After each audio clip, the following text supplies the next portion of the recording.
Oh, and Pearson put through by Greenough. Jones is after him. Pearson shot, goal!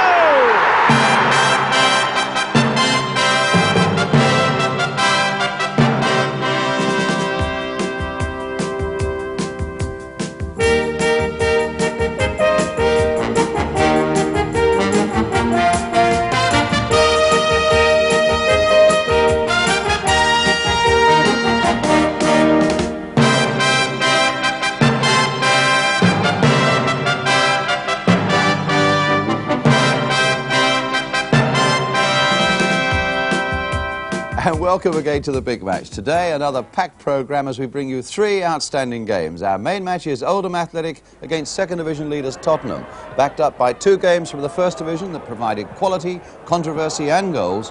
Coventry City against Birmingham City and Ipswich Town against West Bromwich Albion. And as well as that, your letters as well. What about that fastest goal on record? Well, we show you the quickest way it can possibly be done. Also the day that lightning struck twice for Malcolm MacDonald, and how the best of them can miss an open goal. But first it's action, and today the big match has followed Spurs to Lancashire for their game against Oldham Athletic. That part of the county with its factories and chimney stacks. You might even say it's the world of L.S. Lowry. I can tell you that in spite of that beautiful sunshine, the wind was really whipping in off the moors that are all around Oldham's Boundary Park ground. Today there's a crowd of some 14,000 for the arrival of the second division pace setters from London, Tottenham Hotspur. And down the steps come Spurs. It's almost as though they're coming out to bat at the Oval.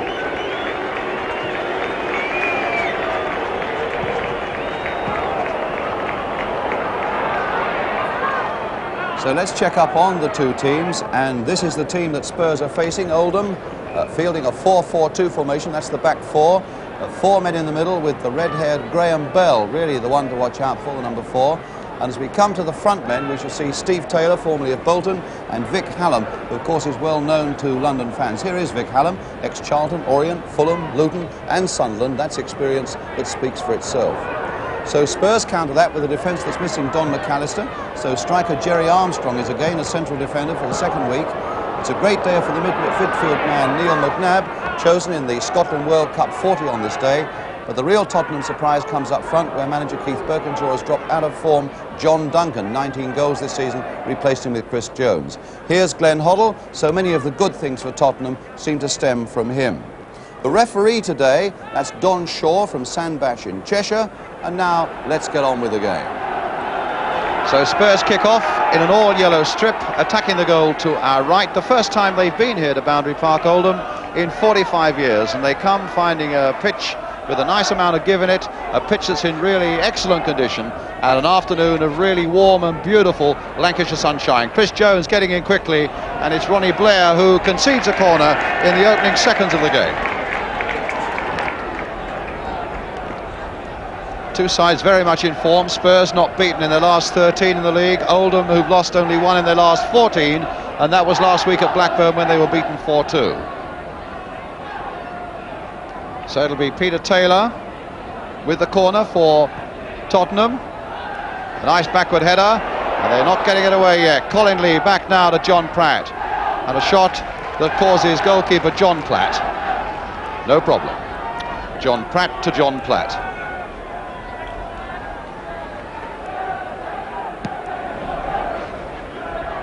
Holmes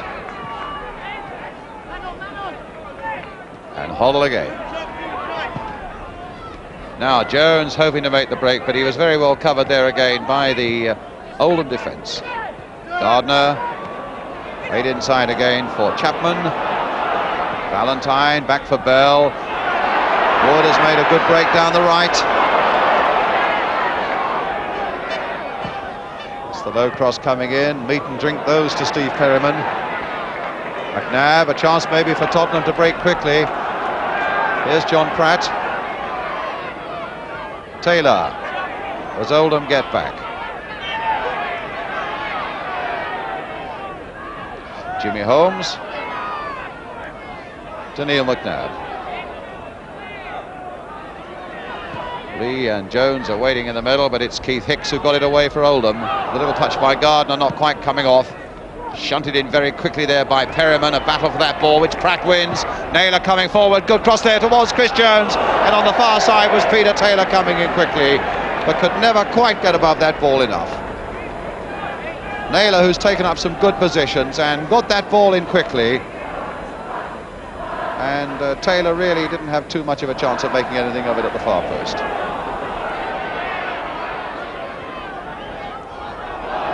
Valentine. To Taylor. Steve Taylor, the man they got from Bolton. And HODDLE quite easily getting it away. A mistake there by Perryman. Oh, he hit the post. Valentine right through there. A mistake in that Tottenham defence, most of all by Perryman. And Valentine was on it like a flash. He was straight across the goal, beating Danes, but not beating the far post. Bell. Gardner outside him. Wood behind him. Here's Ian Wood. Spurs doing a lot of chasing though. The front men coming back as Lee did there. Working well together as a team. Bell, who looks the danger man though. Nice bit of play there by Wood. And here's Bell again. And this time HODDLE pushed him away. It's an indirect free kick, it's not a penalty.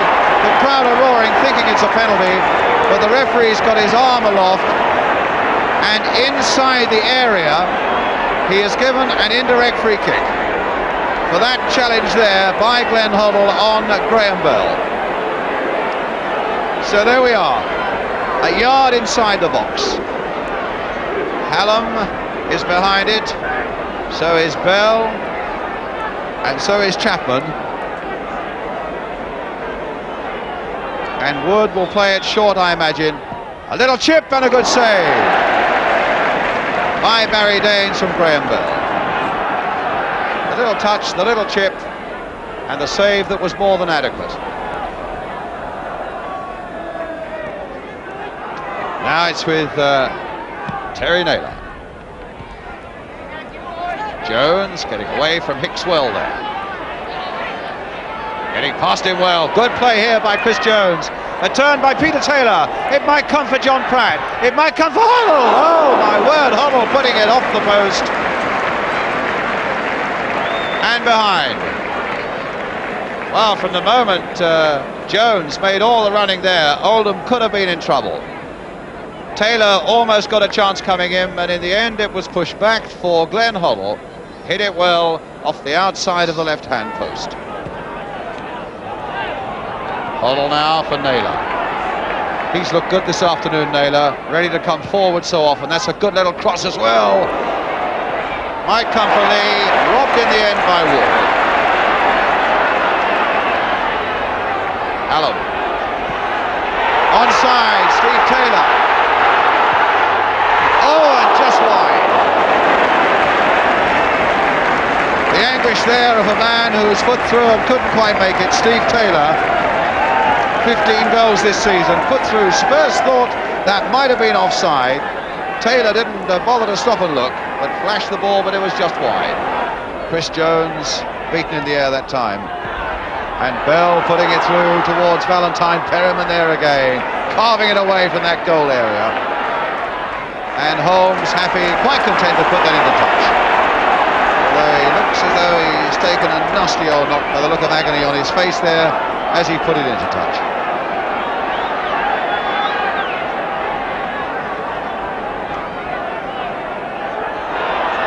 Well,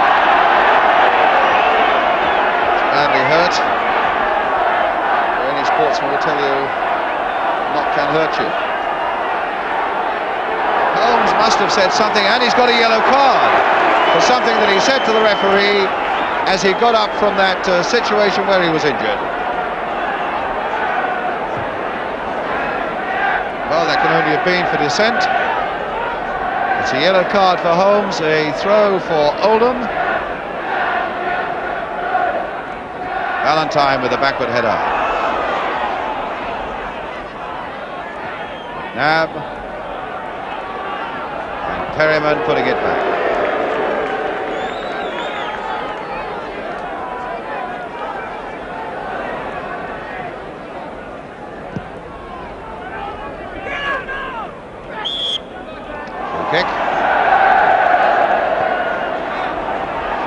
taken by McNabb. Here's HODDLE.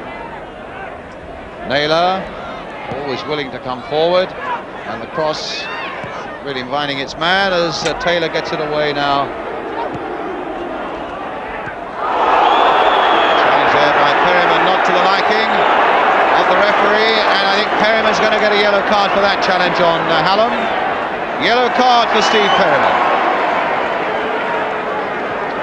So 2 yellow cards for Tottenham in the space of 90 seconds. The first going to Jim Holmes for dissent, and the second going to Steve Perryman for that challenge there on Vic Hallam. So it's a free kick. David Holt with it for Oldham. That's going to be a corner.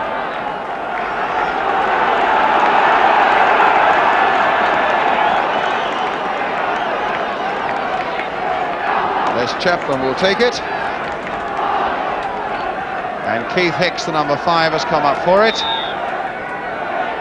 Hallam is poised to make a run towards the near post. Floated in there, high towards the far post.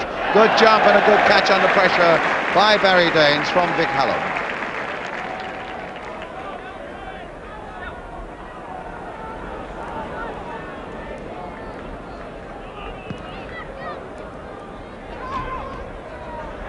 Lee turning well on his man.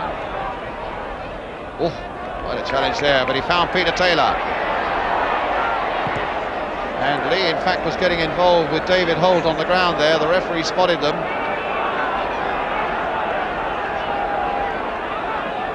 Holmes now with the cross again for Tottenham. Lee trying to get up there, didn't quite time his job properly. Oh my word, what a goal by McNabb! So Spurs go into the lead when they were really under most pressure that they've been under during this first 45 minutes. And it was Lee who mistimed his jump, in fact, and Oldham didn't get it away. And McNabb followed it in, a rifling shot. Oldham 0, Spurs 1. And only the second goal this season for Neil McNabb, and it's come at a crucial time for Tottenham, with 2 minutes to go to half-time. Now, here's Wood again for Oldham Athletic. They had just been having their best spell. Hallam trying to get in there. And this time, oh, a tremendous shot this time by Chapman, just over the Tottenham crossbar. A quick retaliation there by Oldham. Jerry Armstrong, in fact, had got up very well with Hallam just behind him as that ball came in. Didn't really get it away very far. Chapman was following it in, just as McNabb had done a moment before, and this time it was too high. Perryman. Naylor. McNabb. As the whistle goes for half-time, and Spurs will be more than happy with that first 45 minutes. They took a bit of pressure on a ground where it's never easy to come and win. But in those 4 or 5 minutes before half-time, they began to get on top. And Neil McNabb putting them into a 1-goal lead. Oldham 0, Spurs 1. We'll be back with the second half.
Welcome back to Oldham, and now it's Oldham, this goal down in the dark shirts now, kicking And attacking the goal to our right.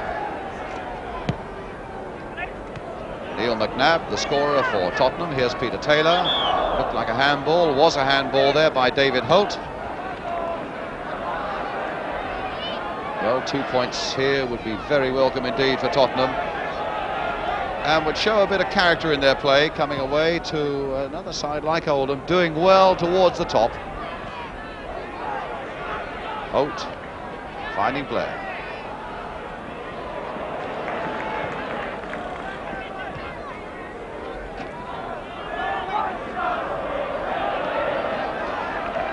Oldham's throw through Blair.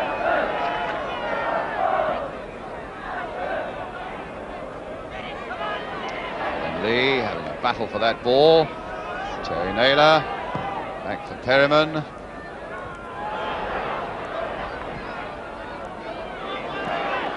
Armstrong getting himself a little bit of a fix there, but the ball bounced kindly for him, but he gave away the free kick. I suggest possibly that was for dangerous kicking early on in that incident.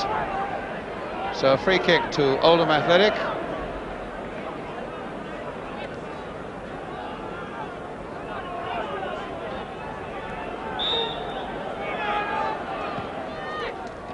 Allen just touching it on, and Barry Daines.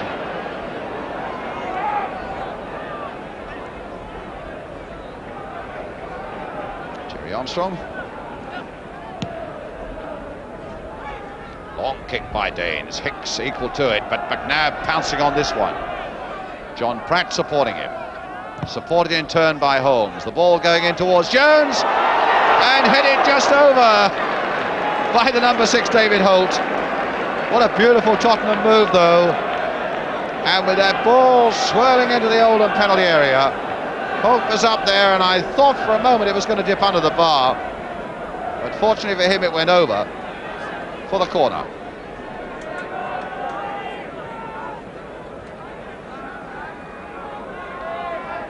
So Tottenham's corner. Oh, and the goalkeeper had it. I think he must have been put off a little bit by Bell at the near post, who leapt just ahead of him.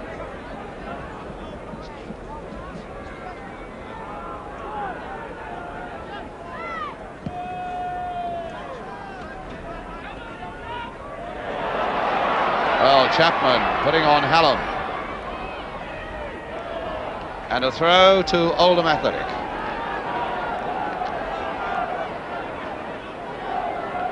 Here's Chapman with it. Hallam, back for Chapman. Cross coming in, it's a good one towards Valentine. John Pratt getting that one away well. HODDLE, and Pratt, who'd got it away, is leading the charge again for Tottenham. But running into trouble from Bell. Wood to Bell. And Wood going right through. And a chance for Valentine. And he hit the post and was headed away by Terry Naylor. And he'd done his acrobatics on the crossbar. Valentine looked as though that had to be a great break, though, by Wood, the number 2. And when it came to Valentine, it looked a certain goal for Oldham. Off the post and Naylor behind. So it's twice Valentine has been perilously close. John Pratt getting that one away with his head for Tottenham.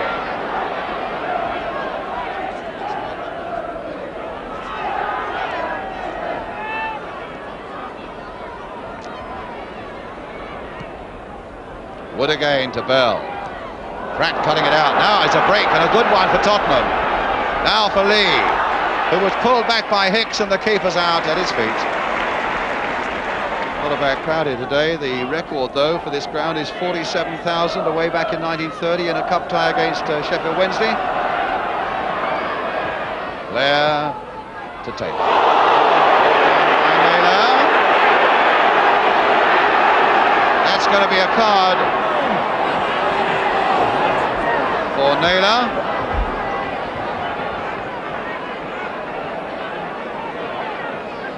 Well, Perryman's been booked, and so too has Holmes.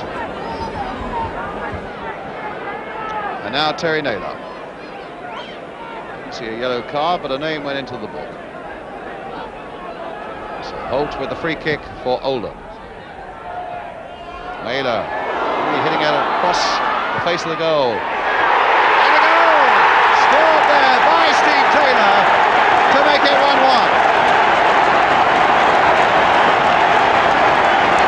So Oldham are back on terms. The long free kick. Terry Naylor, in fact, put it across the face of his own goal with a header. Valentine turned it back, and Steve Taylor was there with the header. And Oldham are back at 1-1.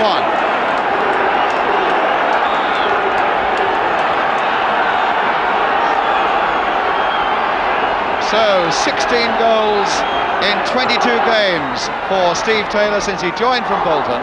That's a tremendous scoring ratio, and here he is, number 8 again. So now it could be that Spurs really have a fight.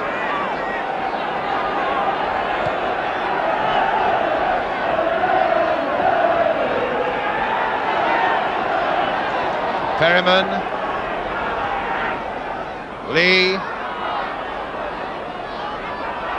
and now for McNabb. A high cross coming in, Jones going towards it, couldn't get the header in, and in fact there was a push by Lee on Hicks as he went for that one, and it'll be a free kick to Oldham.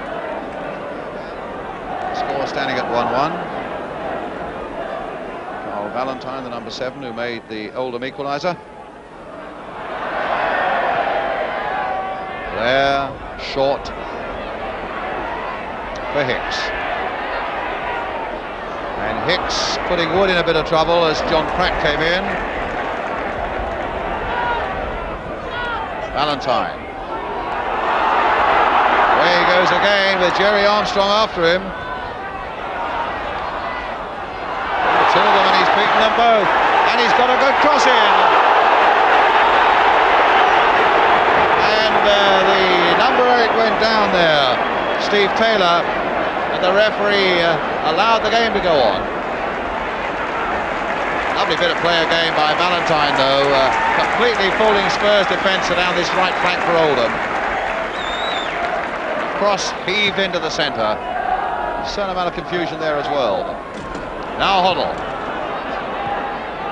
Pratt again patiently waiting on this left-hand touchline. Taylor, HODDLE, what can he conjure up this time? It's a pass and a simple one, but it finds McNabb.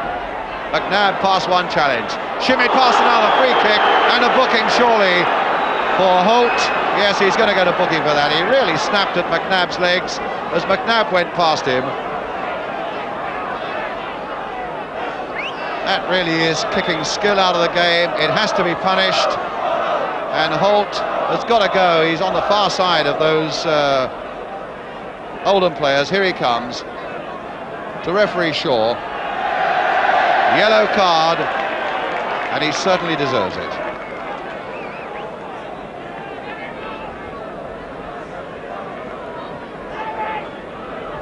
So the fourth name to go into the book. 3 from Tottenham, 1 from Oldham. And Spurs with a free kick. Now, I wonder if HODDLE can bend this around the wall. I wonder if Taylor can whack it wide of the wall. I wonder what Spurs are going to make of this. Just left of centre. 5 men in the Oldham wall, joined by a Spurs player, John Pratt. HODDLE and Taylor between them. Taylor making a sign just on the right of your picture there. A little bit of movement, and a little bit of movement. Chip to the far side again towards Colin Lee. And nothing came of that one. Except that Spurs got a corner.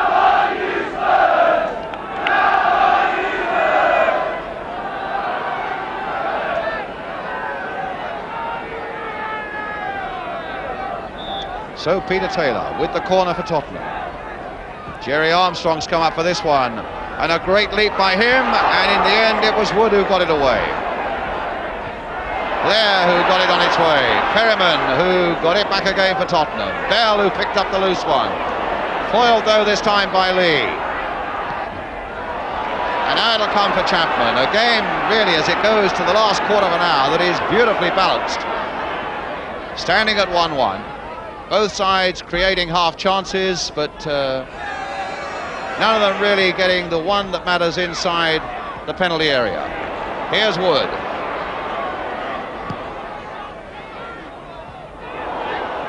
Allen turning it back for Chapman. Crossed in again. John Pratt getting it away for Tottenham. Lee up there. Bell back this time for Blair. And now Perryman quite happy to let that one go over for the goal kick.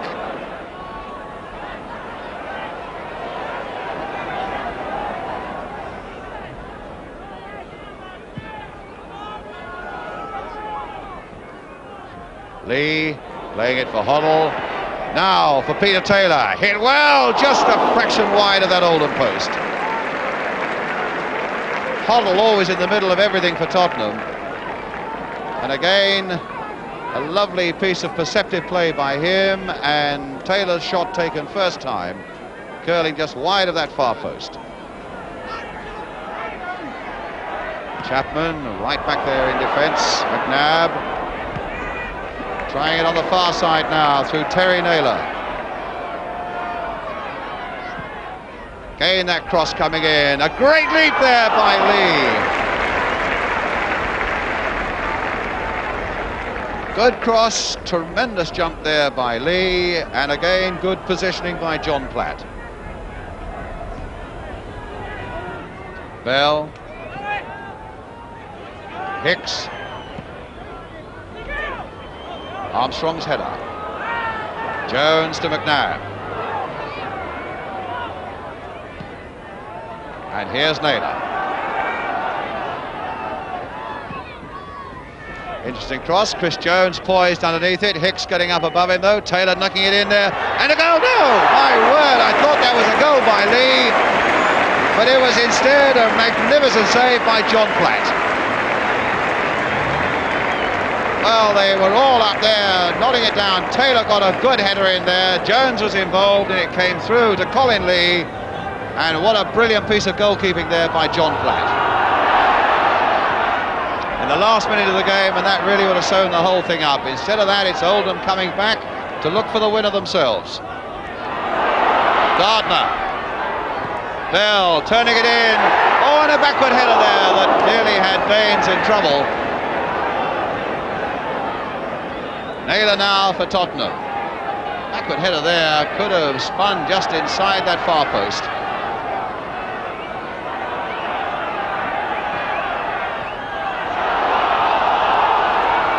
Oh, there's some punching and some kicking there between Chapman and Naylor. And Naylor's already been booked. And the referee talking to Chapman. And the pair of them a little lucky to get away unscathed from that incident. A throw to Tottenham. Chris Jones, McNabb, the long ball forward. Lee is after it, and it might fall short of the keeper. And Lee went down inside the box. The Spurs fans here were screaming for a penalty. The referee didn't even consider it. And what a tremendous finish we've got. But still standing at 1-1. Hoddle taking it up now for Tottenham. Chipped in again this time for Jones. Lee is up there supporting him. Calling for a good cross. Well cut out by Holt though for Oldham. Final whistle. A good finish and a good point for either side. With Neil McNabb having put Tottenham ahead before half-time.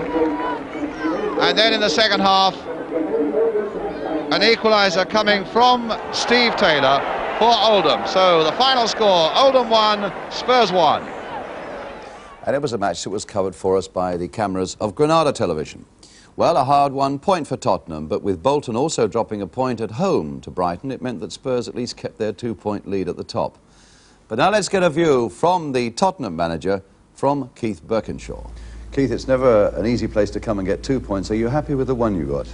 In the end, I think I am. We might have pinched it right at the death when the Oldham goalkeeper brought off a terrific save from Colin Lee. But then I weigh that against the fact that they've hit our woodwork 3 times in the first half. and I'm fairly happy that it was even Stevens. I think it's something like 9 out of 13 you've drawn now. You just can't get that extra point, it seems. No, we've drawn, I think we've drawn 9 out of the last 13 games. Something like that in the league, yeah. Yeah, away from home, I'm quite happy about that. Obviously, the points that we drop in at home is the thing that worries me. And I said last week that sometimes it's more difficult to draw, to win at home than what it is away. Yes. And I feel that this is becoming a fact of life. Bolton, of course, have drawn today at home, haven't they? Yes, indeed. People's not going to attack you when they come to Tottenham, and they sit back and they get the quick break and bang, there's the ball's in the back of the net. So I feel that we're possibly going to have more joy on away grounds in the run-in than what we have at White Hart Lane. So you're still 2 points at the top, clear. You're on target. I think I don't worry about targets. I take every game as it comes. I think that if we can keep the form going that we've shown throughout the season, then we've a chance, yeah. But I think Spurs supporters watching it today, and above all when the team sheet went up, without John Duncan, would be surprised, and he was dropped, I gather. Well, I felt that John's just lost his form a little, and it's worried him, and I thought I would take the heat off him a little bit by leaving him out. Chris Jones has done particularly well in the reserves in the last 3 or 4 games, and I think he went out there today and he proved that he's looking sharp once more and thirsty. But with 19 goals behind him this season, that was a bit of a gamble for you. Not really. With 3 other players that's got, I think, 9 goals. So we are spreading them about a little bit. No, I didn't think it was too much of a gamble. How did John take it from you? Like a trooper, really. He's a good pro, and I think that we've got good pros at Tottenham. They don't like it, and I don't think I would like it if I was a player, but they accept it, and this is why we're doing what we are, because we've got the spirit to accept these sort of things. And clearly it's a good spirit. And Spurs well served this season, I think most people would agree, by their midfield. The experience and the exuberance of John Pratt, which balances up nicely with the youth and the subtle touch of Neil McNabb and Glenn Hoddle. And congratulations to young Neil on getting into that Scottish World Cup squad of 40. But this time it was Glenn Hoddle I spoke to, and I asked him if he was pleased with his performance at Oldham yesterday.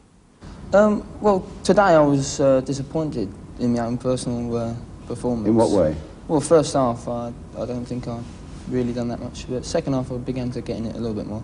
But over the season I've been happy with my own performance, yeah. And the desire must be very great now to get back into that First Division. Oh yes, that's all we want. You know, it'd be great if we can get back there. Keith says he doesn't set targets and so on, but I mean, in the players' minds, are they really on the move now into the First Division? Do you see yourself in the First Division side we're all again? looking to get in the top 3 first, and then sort out whether we win the championship or not. You know, I think that's the main object, to get in the top 3 and get promotion, and then if we're certs, we'll go for the championship. But with so many drawn games that you're getting, you're just not tearing sides apart yet, are you? That's right. Early on in the season we were at White Hart Lane, but you know, I think it's true what Keith said. They're tightening up very tight at our ground, and they're playing defensively, and you know, they're getting breaks and getting the goals. Is the pressure growing on you and the rest of the players as the golden day gets closer? I don't think so. I think we try and play out from the back and try and play naturally. I don't think we've changed our game, you know, through the pressure of other teams getting closer to us. So the rest of the Spurs lads go back down the motorway tonight by coach, and you stay up here in Lancashire? Yes, I'm staying up here for the under-21s Wednesday. Yeah. How big a stepping stone do you see that now in your career? Well, you know, anyone wants to play for England at any level. It's a great achievement for anyone, and just hope that I can do well and things for the future. Glenn Hoddle. Well, there was one moment of controversy in that game concerning Glenn Hoddle when Oldham claimed they should have had a penalty. Glenn himself says it wasn't a penalty. The referee was right to give an indirect free kick for obstruction. Let's have a look at that. As the ball came into the Spurs penalty area, Graham Bell, the number 4, what a tremendous game he had. He really does look a class player. And Glenn goes alongside him, obstructs him there, but there's also an element of a push about it as well. I think the first offence was obstruction, though, and maybe that's what guided the referee's decision to give an indirect free kick inside the Tottenham penalty area. Our second game today takes us for the first time this season to Coventry City for their home game against a Birmingham City side that went into the game 5 off the bottom of the table, with manager Sir Alf Ramsey and the Birmingham board under fire from the supporters. There's all sorts of talk about a boycott of home matches in the air, and with talk, of course, of Trevor Francis and a possible transfer always in the air, it seems. Well, the game was covered by ATV, the commentators Hugh Johns, and what a start they had there in Coventry. Referee today, Alfred Great Yarmouth. His officials, Mike Bevan of Melksham, Chris Brooks of Derby. The light blue, all one colour strip of Coventry attacking the goal on our left. The blues of St Andrews changing their dark blues to a yellow outfit today. Bright sunshiny weather, crisp and perfect for football. And here's green for Coventry. Terry Yarth trying to refeed it to him, and he's got the pace to get there ahead of Calderwood. Yes! First goal of the game, Ferguson!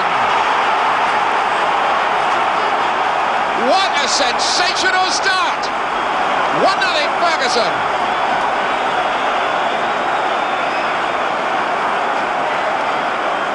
Well, that must have been inside 30 seconds.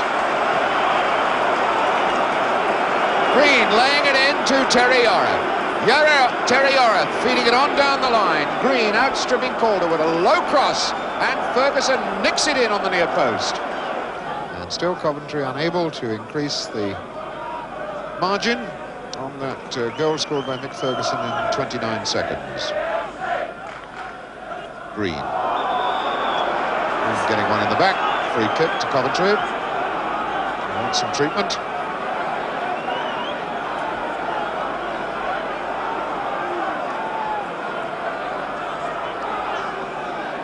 Green clearly in quite considerable pain. Real pain. Well, they're holding his ankles together. It really does look very, very serious. So physio George Dalton really does consider that this is serious. Linesman and referee conferring as to exactly what happened. From the moment that George Dalton started to hold both Green's ankles together, it really did look as though there might be a break, because he certainly was in terrible pain. Terry Yarth, grim-faced. Well, this really is a sad sight for Coventry fans. Little Alan Green, only 2 games he's played this season, comes in today for Nadiello, has a foot in the setting up that fine goal for Ferguson. And now here being stretchered away, and it looks very much as though he's going to play no further part in this, and a card came out, in fact, for Tony Towers, while our attention was focused on Green coming off the field.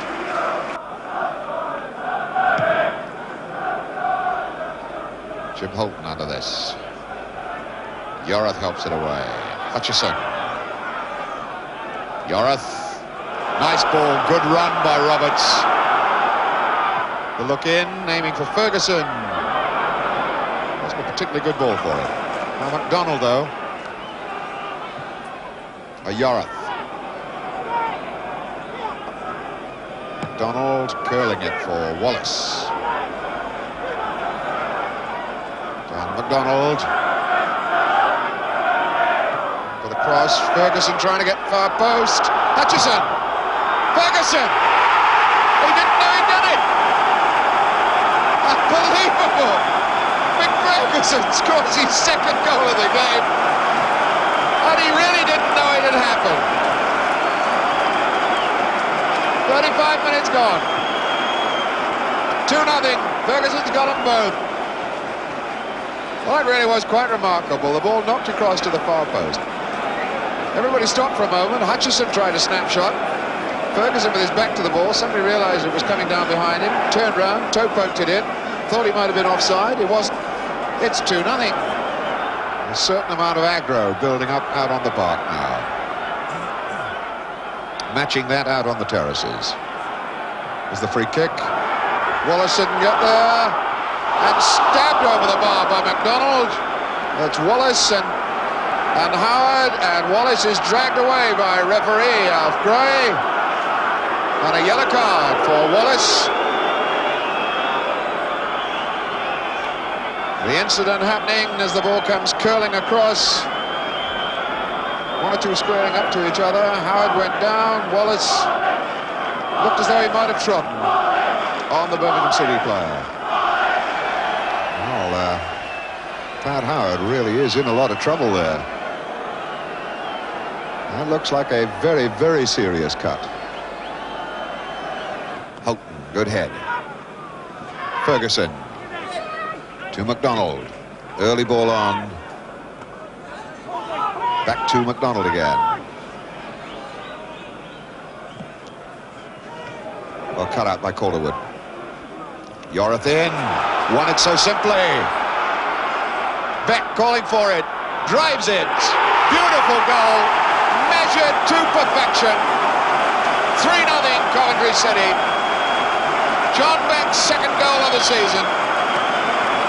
Came on as a substitute against West Bromwich Albion and scored last week. Come on as a substitute here and scored against Birmingham City. All started when Terry Yoreth won that ball so simply from Tony Towers. He had so many opportunities open to him. He laid it off to John Beck. Beck measured the angles, delivered the shot with absolute precision. Beck to Wallace. And another throw into Coventry.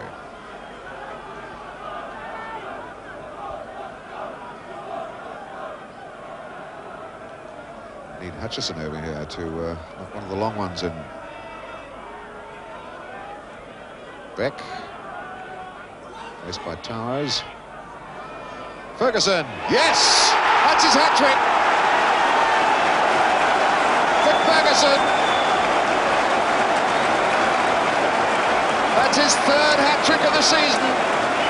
Manchester City here. Wolves away. And now another hat-trick for Mick Ferguson. And that really was so simple. Beautifully flighted ball across the box, and Ferguson up just to give it just a little nick inside the far post. 4-0 to Coventry City, but not apparently the most agreeable of games. I didn't for a start like very much the look of that tackle by Calderwood on Green that sent Green to hospital with Achilles tendon problems. That must be very painful. And I think the referee was absolutely right to give the yellow card to Wallace for that incident involving Pat Howard that sent Howard to hospital where he had to have stitches in an eye and a cheek wound. But I think maybe overall the problems of Birmingham City are even greater. And this morning the People newspaper and the News of the World both predicting that Sir Alf Ramsey's departure as boss of Birmingham is imminent, but he'll stay of course as a director. Exit Alf. Indeed, the News of the World say that at a press conference yesterday, Sir Alf told journalists, "I'll say goodbye to you, gentlemen," indicating that he didn't anticipate holding any more after-match meetings. And he also added about his side's performance, "We were absolutely disgraceful. It was the worst I have seen since I joined the club as a director 2 years and 6 weeks ago." All right, as we move on to your letters now, interesting that we should have had that goal in 30 seconds at Coventry, because today we start with the saga of the quickest goal in the history of the game. Now, the record books talk of a goal by Jim Fryatt playing for Bradford against Tranmere in 1964, scored in 4 seconds. The other week I said I thought that was impossible. Yet, within a matter of days, Doug McGibbon, who I'm sure you may remember, your older viewers, played for Southampton, Fulham and Bournemouth just after the war. Doug, now living at 5 Syon Park Gardens, Isleworth in Middlesex, sent me a cutting of a goal he scored in 4 3/5 seconds for Southampton against Chelsea in 1945. In fact, he scored 6 goals in that game. Well, we conducted a little experiment of our own this week when we went to Orient with a film camera, and Bill Roffey, the defender with the strongest shot in the club, and goal scorer Peter Kitchen set about showing us the quickest way possible to get the ball in the net from the kick-off. Remember, a goal can't be scored straight from the kick. So what we're looking for is a goal in 4 seconds. Bill Roffey and Peter Kitchen, we hope, will provide it. Bill, you've got maybe the most powerful shot in the Orient club. Do you think a goal in a game can be scored in 4 seconds? No, I don't think so, not from this position. This has got to be the quickest way, with one touch and then a whack. Oh, surely, yeah, but I don't think you could ever beat the goalie. No. From this position. Well, we'll give you a chance of having a go. Peter, what's your thought about this? Well, I think it's possible, but highly unlikely. You know, I think the thing that determines it is the shot and the goalkeeper. Yes. I mean, if he's sort of doing things with his penalty spot or anything like that, and he slips, then it may be possible. You've scored a lot of goals yourself. Have you ever got a very quick one? I scored on the first 2 games I ever played league football after 90 seconds and 95 seconds. That was for Doncaster Rovers, Yeah. was it? Against, do you remember? Shrewsbury away in the first game and Swansea in the second. 90 seconds on your league debut, that's tremendous. Let's see whether you can do it now then in 4 seconds, Peter and Bill. Peter Angel, are you ready?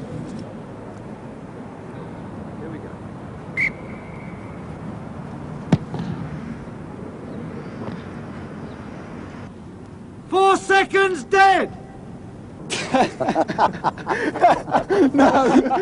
So Bill and Peter see the funny side of it. They were proved wrong. And if Jim Fry, in fact, did score his fastest goal any other way than that, well, I don't see how he did it in 4 seconds. But now let's move on to the most amazing letter I think we've had for a long time, proving that in football, lightning can strike twice in the same place. Andrew Wooldridge of 2 Bonnie Way, Swanley in Kent, sent me a couple of pictures. First, this one of Malcolm MacDonald as a Newcastle player against West Ham. On the left, the Hammers defender John McDowell. On the right, Tommy Taylor. That was February the 28th, 1975. Now, February the 25th, 1978. That same Saturday, 3 years later. Here's Malcolm MacDonald again, now as an Arsenal player. It's against West Ham. On the left, yeah, none other than John McDowell. On the right, you've guessed it, Tommy Taylor. A really amazing piece of observation there by Andrew. And just look at those 2 pictures then. Almost identical, the same players, and 3 years to the very Saturday separating them. Well, I promised you we were going to show you some amazing misses from open goals at the start of the programme, but time is pressing a little bit, and it really is time. We'll bring those for you next week in any case. But time now for our 3rd game, and it features 2 teams from next week's 6th round of the FA Cup. Ipswich Town, who come to London to face Millwall next week, and West Bromwich Albion, who have a home tie against Nottingham Forest. Ipswich then against West Brom. The pictures from Anglia Television. Commentators Jerry Harrison. Ipswich here are in the dark shirts. Woods has come wide on the left for Mills, but Batson is close to him. Mills putting it into the area. Up goes Russell Osman. Flicked on. It's a good chance for Mariner. He should have had that. That was a wide open chance there for Paul Mariner. Probably the first he's had in the game. And one there for the heading ability of Russell Osman. The free kick is floated in. He makes a marvellous leap. It's flicked on into space, and he's only got to nudge it by the goalkeeper, but he sticks a foot out and stops it. Here's the corner. Osman again. And it's in. Russell Osman does it again, and it's Mick Mills this time who finishes it off. So Mick Mills doing what he did in the middle of the week against Bristol Rovers. The breakthrough with a goal from a corner. This time, as the ball came over, it was Russell Osman who won it cleanly in the air, and the overhead flick left Albion defence no way. Mariner couldn't get it. Mills in there quickly, but to Regis leaning on him. Brendan Batson for Albion. Regis. Amazing to think that he was playing with Hayes last season. And a rebound, fortunate one to Mariner. Woods wide on the left. That's a lovely ball to him. Appeals for offside, nothing doing. Woods against Martin first. A deep one. Burley coming in. And now, beautifully won by Walk.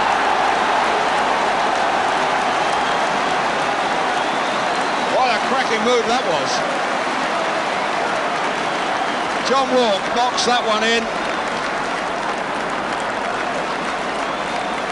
But what a superb move. The rebound a little bit fortunate when Mariner got it, but when he did get it, how he exploited Albion and set up Ipswich for a fine goal. The ball inside to Woods, a lovely deep cross, and 3 players coming in for that. But in front of Burley there was John Walk with a lovely header that put the goalkeeper Gordon right on the wrong foot. Oh, Regis is away from Russell Osman, letting the bounce beat him, and now the challenge going in, late, and a penalty. So a penalty to Albion. Regis exploiting that error by Russell Osman. The ball bounced away from him. He was going to shield it back to his goalkeeper, but Regis read it well. He was in quickly, and then as he went for the final kill, the tackle coming in late behind, and a clear penalty. The leading scorer for Albion this season with 16 goals already. So it's Brown against Cooper, with Mills down outside the area. Well, now we can attend to the injured player, but it's Tony Brown who decisively puts that one past Paul Cooper and puts Albion back in the game. Roger Osborne, blocked by the body of Robertson. And they're really fighting now to get this ball back into the penalty area. Woods against Johnson, and Statham beats them both, and it's down. and it's not a penalty. Well, extraordinary. He'd beaten them both, and Statham stuck a foot out there. Well, they'll talk about that one afterwards. Should Woods have had a penalty as he got by Johnston and Statham? He didn't get one, and it's Alistair Brown on the tackle here, and he's got a chance to pull one back for Tony Brown. Must score. And the two Browns have done it. Well, how extraordinary, how things can change in a trice. An amazing incident. At one end, Woods is tripped, it seems, by Statham, and no penalty is given. Albion immediately break away, and when that ball is played to Alistair Brown, he does well to control it, then indeed to pull it back, and Tony Brown, who's already got 201 league goals to his credit, makes no mistake with that for his second of the game, and on the death it puts Albion level at 2-2. And that's just how it finished. Finally today, some sad footballing news with the sudden death last night of Victor Railton, the chief football correspondent of the London Evening News. Vic's death came within hours of him reporting yesterday's Arsenal v Manchester City match for his newspaper. He was a good friend of the big match as well, a regular member of our Golden Goals panel, and quite rightly he was renowned as one of Fleet Street's keenest news gatherers. He's going to be very difficult for them to replace. Well, that's it for this week. Next week, an FA Cup special on the big match with two magnificent ties from the sixth round coming your way. But today we're going to leave you with some near misses and a great save from Oldham yesterday. We had 2 goals there. We might so easily have had 6. And HODDLE quite easily getting it away. A mistake there by Perryman. Oh, and he hit the post. Oh, good play here by Chris Jones.